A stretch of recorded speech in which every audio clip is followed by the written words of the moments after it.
मेरी आलू बेटा को देखो देखो সবাই দেখবে আমার কালু বেটাকে দাঁড়াও এদিকে আসে এদিকে দাঁড়াও তো আলু বেটাটা মে মে মে মে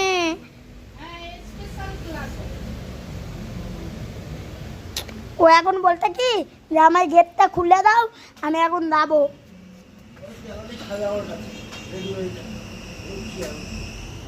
আরে ও কি তো করছে না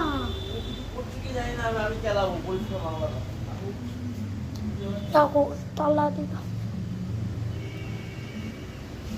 ও কি কিছু করেছে তোমার দাঁড়াও খুলে খুলে দিচ্ছি আমি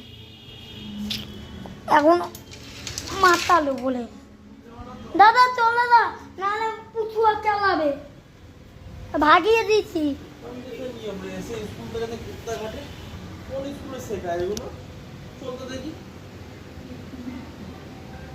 কেন মাই